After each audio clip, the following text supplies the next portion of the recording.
scare the living shit out of the Indiana Fever. So Indiana Fever, and it's been my belief that they will freaking fire everyone. And I do believe this. So if you're a Fever fan and you're hoping they'll keep Caitlin Clark, it's my belief that when push comes to shove, there's no way they can let her get away. They will fire everybody and start over. That's my belief. I cannot imagine the level of fumbling the bag that would have to be done. When Gatorade attempts to ride the Caitlin Clark wave, but fails to recognize the person paddling, what do you get?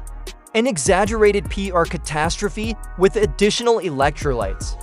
The WNBA believed they were guaranteed a win. As it happens, it was more of an airball that turned into a dump fire. And listen to what the fans have to say.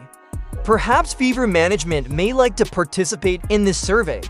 As if it were pocket change, Caitlin just earned $660,000. Get some popcorn.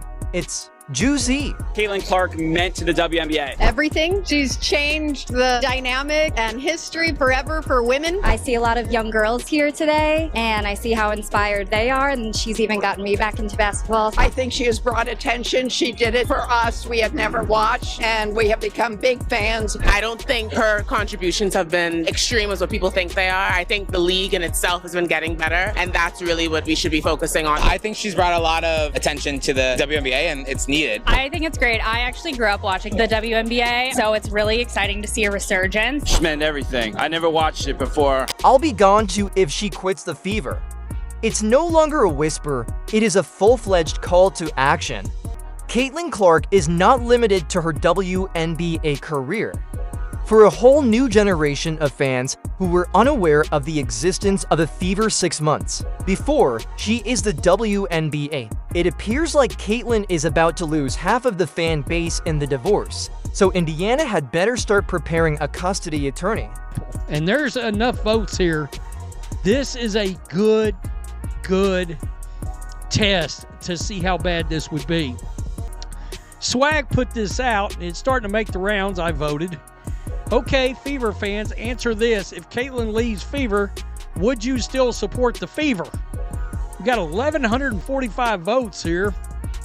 Nope, my bags are packed is far and away lead. Nor are they casual admirers. These are deards who have been baptized, converted, and completely assimilated into the Caitlin Church.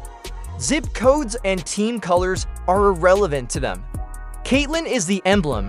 Her uniform isn't her jersey. It's a GPS. They follow her wherever she goes. The loyalty is to her, not to Indiana. Love and appreciate the rest of the roster. For letting her cook. Me dinner. I'm buying Powerade stock. Is it a play on like women shouldn't? No, they didn't do it on purpose. There's no way. How you came up with this and not in the back of your minds like, oh, they're just gonna be like, oh, it's women. She just needs to cook. Didn't think about that in the PR room. I'm a big advocate of. However, there is no question when the lights go out and you have to decide between a brand and the phenomenon that initially captivated you. Double C or bust is the outcome. Fans of the Fever are panicking because it's beginning to resemble a bust, not because Caitlin isn't doing well. She's doing just what she was drafted to do, oh no. Draw crowds, garner publicity, fill venues, and, of course, assist in transforming this awful club into something that resembles professional basketball. The issue is that her coach may be the only person who hasn't noticed. Listen, NBA players make 50% of revenues. WNBA players make 9%. And now the merch sales are up 500% and attendance is up, 40%. So they're going to get a raise. There's no question. And I don't really care that the previous 25 years they didn't make a lot of money or lost money. I don't care. They're in the middle of a negotiation and they're on a heater. So it doesn't really matter. I've said this before. I made an investment for 5 years and it lost money, and I got about 6 months left in the investment, and in the last 6 months they started making cash. I'm not bailing on the investment. I want to finally get my money back. So they're going to get a raise. They're finally turning a corner. But and negotiating in any business is all about current momentum It's not about 12 years ago, it's about current momentum. Because the strategy seems more like maybe next quarter than empower your superstar, this, spoiler alert, is amusing since they are losing and losing ugly, not winning. However, the same pattern appears when the post-game talk period comes. If a player falls from a boat, she won't be able to hit water. It's 2 for 14, and the coaches reply, "Honey, keep shooting, they will eventually fall." In a pinch, Caitlyn takes one contested 3. Lecture in a flash, it's more than just unclear. That is performance art on the edge. Supporters are not blind when they witness what is taking place. They decide not to stay to witness a slow-motion sabotage of the primary reason they purchased tickets in the first place. More people have heard the message than a WNBA highlight on ESPN. 3 because it is loud, clear, and repeated. We'll leave if Caitlyn does. Caitlin Clark is a media driver. She is a ratings driver. Think about the NBA post Magic and Larry, the NBA post Michael Jordan, tennis post Serena Williams, golf post Tiger Woods, right? There are certain athletes that drive the sport more than others. And that's not to take away from anyone else drafted tonight. That's not to take away from the other incredible superstars in the WNBA, right? Because this is migration, not simply fandom. And the monarch butterfly is Caitlyn Clark. These folks aren't carrying Fever merchandise. They have portable loyalty with them. They also don't give a damn if she winds up in the Bermuda Triangle, Las Vegas, or New York. They're keeping up. It makes no difference if the team abruptly rebrands as the Toilet Paper Tornadoes or changes names or cities. They are all in if CC is listed on the roster. It's more than simply a fad. Since it's a widespread occurrence, Fever management should be extremely concerned. These supporters aren't attempting to be dramatic. You see, they are merely presenting the facts.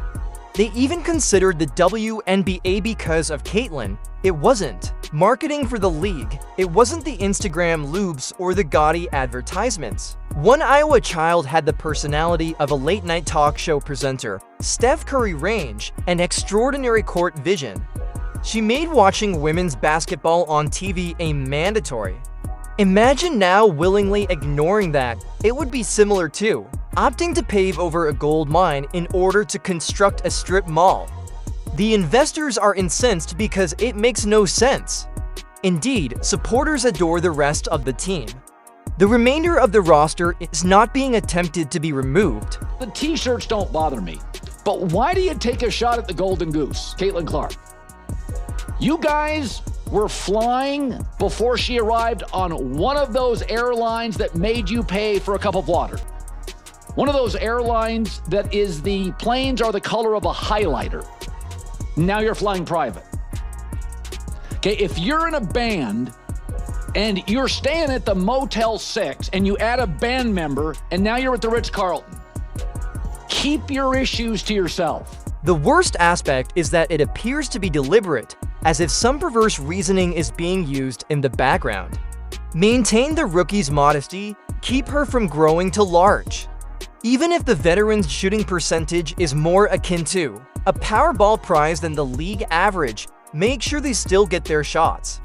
The spectators are yelling, "Just let her cook," in the meantime. However, someone yanks the pan off the flame each time she heats up.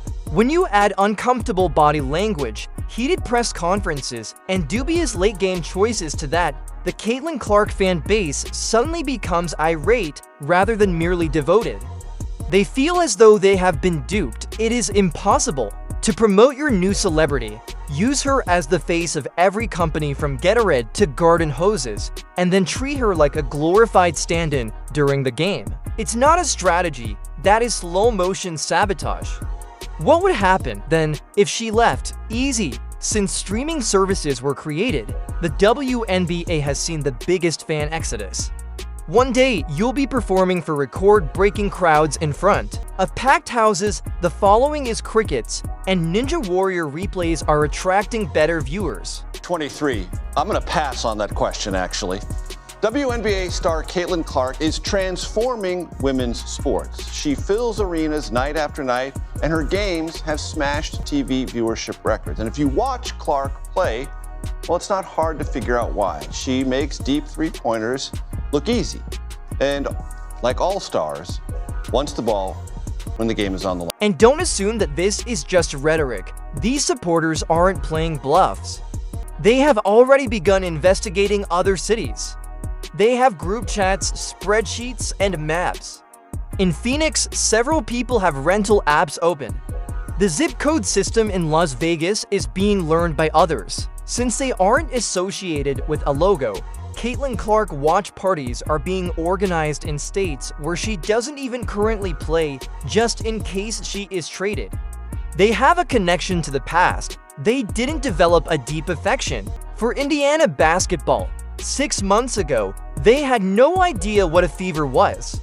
It goes beyond just fandom. There are hostages involved. The management of Fevers had only one job: don't make a mistake. And yet, we see them appear to be attempting to destroy the one thing that is functioning. Fans of Caitlin Clark haven't come this far to be ignored, and they won't stand by and watch her be treated like a glorified ball shuttler. Yes, you should believe individuals when they claim they'll leave if she does. For them, Caitlin Clark is the product rather than a player. She is the center of the entire ecology. If she leaves Indiana, that squad will once again be simply another name on a box score. If you put her somewhere else, that city would immediately become the hub of WNBA adoration. And I think it's like something where if you are a star in the WNBA, like Caitlin Clark, she's probably one of the few people that anybody you can mention to somebody that knows sports will know Caitlin Clark. Yeah. She's getting a ton of deals. Coke, Gatorade, you name Nike deals. Now, I know a lot of the other players, like if you're the 12th person on the team, you're probably not making that much money, but I just feel like coming out like this, what are they going to bargain with? What is their like thing they're coming with that's going to change their salary? And that's what I was trying to figure out. I couldn't understand because they're already rev sharing. The NBA already gives them money, compensates for the loss they make every year because they lose 50. The fans aren't showing any emotion. They're being practical. They owe nothing to the Fever. Thanks to Caitlin, they gave the team a chance. Caitlin was the reason they stayed. ... They'll depart as, well, if the current crap continues, Caitlin might decide not to stay. Perhaps you should no longer regard her like a supporting role in someone else's story, because it's more than simply a trade if she walks. This event is at the level of extinction. Furthermore, it won't be a fever dream this time, it will be a complete nightmare. Stephanie White's coaching style seems to be more about micromanaging her into insignificance than it is about developing your superstar. It's no longer even subtext at this point. Every press conference has a flickering, barely coded Morse code. I never chose Caitlin Clark. She may have grinned for the cameras and discussed changing the systems, but now that the season is underway, it seems like she's attempting to make Caitlin into the kind of quiet, differentiating, don't upset, the bold player that the establishment can put up with. Female bird. She had Van Slugenhagen on her. She was like, I'm offended that y'all have white defensive players guarding me, and she put her in the torture chamber. You should have known from her little face that she didn't want this matchup from the beginning. Caitlin reminds me of what Dame does. If anybody ever noticed, her first shot always a three. First quarter, second quarter, third. She sets the distance on her first shot, so you have to guard her there. Now she can do whatever she wants to do. She's playing a chess game. That's what Dame does. He starts his game off. He's gonna shoot a deep-ass 3 to 4. Here's the worst part, though. Caitlin Clark was never meant to be in the back seat. She is not an add-on to some antiquated strategy that is kept afloat by vibes and gum. She is the reason the automobile began in the first place, as well as the GPS, Spotify playlist, and engine. Nevertheless, you can almost see Stephanie White making calculated U-turns and emotional speed bumps in each game, as if she were directing traffic rather than launching an offensive. It's crazy since the small differences in play style are no longer the main focus. This feels intimate. Similar to the vibe you give someone who was dropped off at your house by corporate, and then you have to grin while hosting the dinner party. Even though the dinner guest is preparing 5-star meals and covering the rent, they are nonetheless urged to unwind and pass the salt in this instance. Let's refer to it as resistance. It seemed as though Stephanie White was gritting her teeth during the Caitlin Clark era from the beginning, despite all the lofty rhetoric about embracing her game, vapor. Rather, we have game plans that show Clark parked in a corner while teammates with the all-clear hurl bricks, as if they were constructing an Olive Garden with a WNBA motif. Breadsticks that never stop, no buckets, nevertheless, there is stillness. During referee turmoil, when Clark tries to squeeze out 15 assists, 23 points, and some viral highlights while dumping elbows. No acknowledgement, no festivity, just another tense post-match lecture about letting the game unfold or spacing. WNBA before Caitlin Clark and the WNBA after Caitlin Clark. Describe these two worlds. Oh, it entirely different. 180, you know. The WNBA before started in 1997, the year after the Atlanta Olympics, and was launched into a time when women's sports was still not taken seriously by a lot of, people. And some of those same guys now, if we want to talk about before and after, some of those same guys, or guys like them, are the ones buying the 22 jerseys, wearing them to games, Major, but also to the grocery store and to the gas station. It is now cool to be a WNBA fan, and it is cool to love Caitlin Clark, and the spotlight that is finally shining on these